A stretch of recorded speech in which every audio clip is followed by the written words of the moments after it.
All right, so Monday is going to be the first benchmark workout. I took Fight Gone Bad from CrossFit and then modified the movements to make it a little bit more friendly, right? So not a big fan of the high pull, super double high pull, not a big fan of push press, because the goal is to just get their heart rate up and not like hurt them. So let's go over some of the movements for that, but after we warm up. So dynamic warm up again, right? Over and over and over again. You'll see it all the time because it works and there's no reason to change it. Hug the knee, come up, right? Don't shift to the sides, up on the toes. Up on the toes. So this is the knee hug, right? You got to work on their balance. You're going to see them a lot, right? Start to shift sideways, and that's why I encourage them to be barefoot, right? So we want to include some strengthening for the feet. They can do it in their socks, but they got to get their big toes strong. So it's knee hug, then cradle stretch. Do not be parallel, right? Be at a slight angle, right? So a slight angle up, here. Slight angle up, here. Don't let them grab their foot, right? If I see lateral shifting like this, you know that they have a tight external rotator of the hip, probably their piriformis, and that's a kind of a red flag for low back pain. So if they have a hard time with this one, force them to do pigeon pose. All right, quad pull. My title, quads, right out here. Nope, right here, arm up on the toe. Up on the toe. I'm gonna blame the cleans earlier today on these ones, but I'm always tight in the quads, and what this is gonna do is this is gonna serve as your diagnostic too. You're gonna check and see, are they getting better at these things? Are they staying the same? What's challenging for them? Single leg RDL. So this one combined with some of the other ones, I think has been making people sore. Liz said that this is one of the ones that's kind of irritating people. So if you're doing it, what you really want to make sure that they do, right, is they cannot externally rotate, right? They can't do this, all right? So I have a drill built in to the workouts on Wednesday to help them not do that. And so the focus is keep them parallel, right? Parallel. Every one of these, inhale.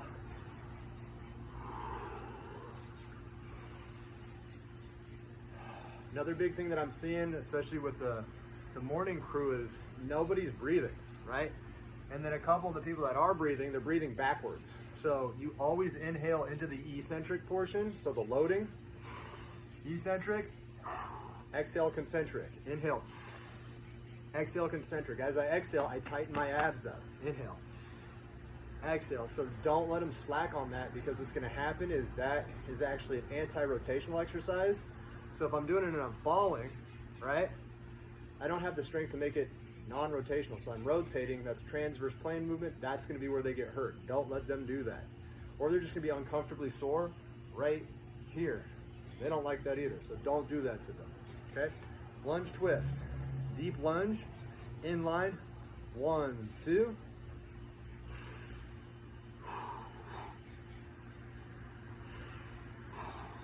Right, breath work. Warm them up, make them breathe. Can I do my arms like this? Yeah, for sure, right? As long as they're breathing, we're good. If we got load, it makes it a lot more important.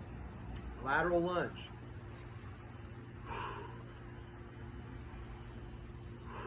On this one, they should not be back on their heels, they should not be sitting backwards, okay? So make sure they grab the ground with their toes, right? And I'm fully flattening out this arch and I'm exaggerating this arch, right? Flat arch, big arch. Flat arch, big arch. I don't care what you do with your hands, right? Same thing on the other side.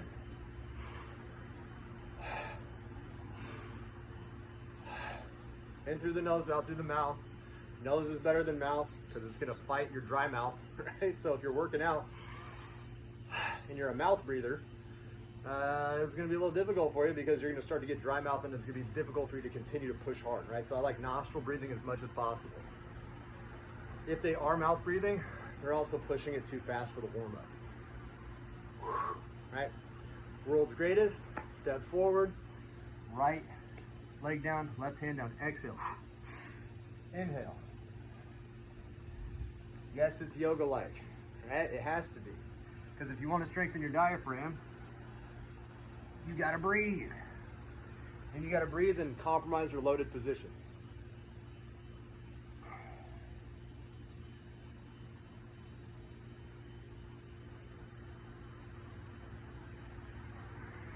World's greatest. Form running.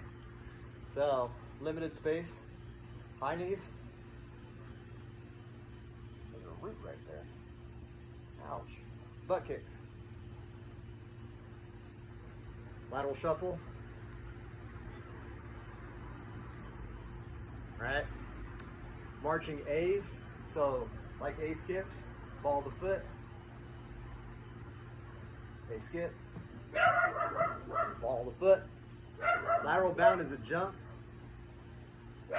Jump. Jump. Straight leg down. Right? So that's form running, okay? So if they can't run because of their knees, just make them row. All right, so now they're ready for the workout. So the workout, the way I have it set up, is 3 rounds. You're gonna do 5 stations. After they complete 5 stations, they get 1 minute to rest. First round, right, first thing, I like to start them on, so if you're gonna use the rower, I like to start them on the rower because I don't want them to spend 15 to 20 seconds getting into and out of the rower. It screws up traffic patterns. I just don't like it. So the way I have it set up is you can pick between ski erg, assault bike, or rower, right? I would like to have them start on those, right? And then every round, they're just gonna do a different one of those to start that round, right? So that way we avoid traffic jams. Then after that, right? Then after that, they're gonna do burpee ball slams. I'm gonna use a soccer ball. I'm not gonna jump down on it just in case I pop it, right? I don't really feel like doing that kind of fail. But what I'm gonna do is Dynamax ball or one of the actual slam balls. Remember, Dynamax ball, always remind them that if it slams down, right, it's gonna bounce up, so don't lead with your face, right? So slam, right? Hands down on the ball itself. I'm not gonna do it on this one. Jump back, jump up. Make push-up optional if their shoulders are hurt, right? So slam that for a minute, right? After that, we got box jumps or steps. With the jumps on the box, if they land like this, right? Or they land loud, make them stop, right? If they keep doing it, make them step. If they don't listen to you, they're hurting themselves. So my rule with a lot of these things is I'll tell you a few times, right? And as long as you understand what I'm telling you, if you're ignoring me and you're continuing to do it your way, you're continuing to do it your way. So I'm not saying don't force them, but it's just like at this point, I would prefer to focus my attention on people who listen more, right?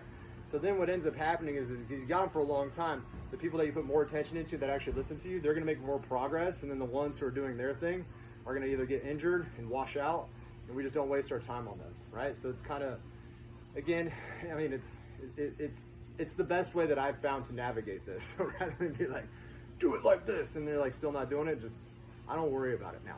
So if they're landing here, just let them know this is not how you're designed to land, right? What's gonna end up happening is we're gonna end up with some pretty sharp knee pain. They're not gonna blow out their ACL or anything crazy like that. They're just gonna hurt their knees, right? So I want a nice balanced land, then a step off. Jump on the box, step off. The whole point of the box is to limit the amount of compression or pressure they get, so from that impact from the landing. So never have them jump off of it. We're not doing, this isn't CrossFit Games, right? They're not doing that because that's actually defeating the whole purpose of the box. If they want to do something continuous, then they can do tuck jumps. So tuck jump,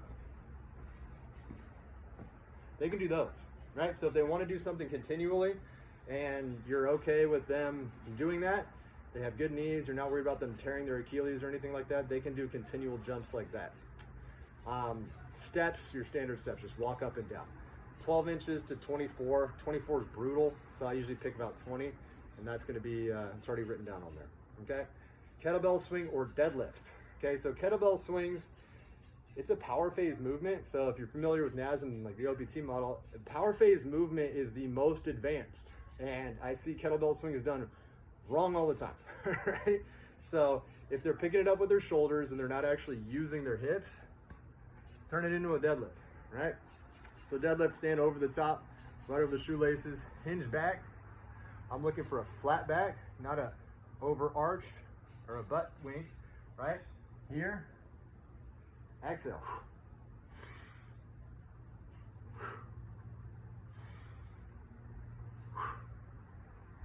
Every rep is a breath. If they're not breathing with every rep, they're not bracing, right? They're not tightening their midsection, and they're hurting their back, right? So if they're doing a kettlebell swing, we're gonna line it up so they can hike it back. So I take a couple steps behind it.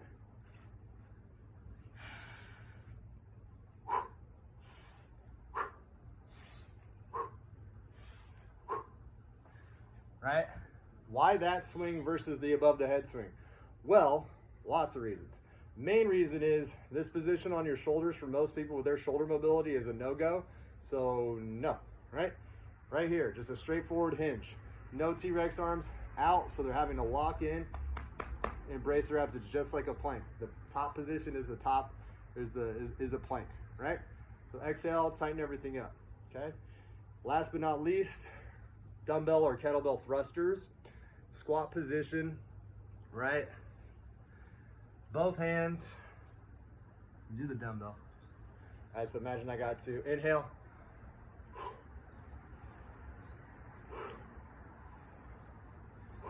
Right? Depth of squat. I do not, and I don't believe that we should enforce range of motion standards on them, because when you do that, that's how we set it up to, like, one, it's negative judgment. Like, oh, that rep doesn't count. All reps count, you're sweating, okay? And then number two, the big thing is some people don't have the prerequisite mobility to do that safely. So if they have shoulder issues, I'm gonna put them in the scapular plane over here, and I'm gonna have them reach out, right? So I'm here with the dumbbells, all right? That is a lot safer than this or this, right? Because what we're doing is we're counting on the fact that they have kyphosis, that they have a little bit of upper back rounding. And since this is high intensity, we don't want to break them by having them continue to push into something that they don't really have, which is range of motion, okay? So inhale, it can be kind of forward. And that's why the weight can be as light as a 5-pounder. It's fine. The whole goal of these movements is it's supposed to be different enough every minute that they can keep working the whole time, and then the heart's just gonna pop, right? So that's the goal. I shouldn't have them complaining about, oh, my back, my hip, my shoulder, my neck, whatever. I should have them going, I feel like I'm gonna vomit and die, because that's the goal of this one, right? So with the benchmarks, I'm gonna make them quite a bit more intense. I'm gonna push them, I'm gonna make the music a little bit louder, and since it is a holiday, I think that should be a tradition. And if anybody has their own favorite benchmarks, just let me know. Just Fight Gone Bad is by far my favorite CrossFit workout. Fran's also punishing, but there's a few others that are just like, they're too hard, right? So Mr. Joshua is like the most evil workout ever invented. So if you have some of those named workouts that you like, just tell me, and I would love to modify them to make them a little bit safer for people who don't work out professionally, right? So let's make it doable for somebody who has to sit at a desk all day. Cool down is just a repeated dynamic warm-up, but this time we're hugging it for a long time. All right, they're celebrating their success. They just won the workout, right? We're not sitting there, we're not counting the reps. Again, this isn't CrossFit qualifiers, but if they do everything right by the end of this workout, they should feel like they got run over by a truck, but then after a few hours, they're gonna be sleepy and hungry, but not hurt, right? No shoulder pain, no hips, no none of that stuff, right? So that's the goal. Let's work out one.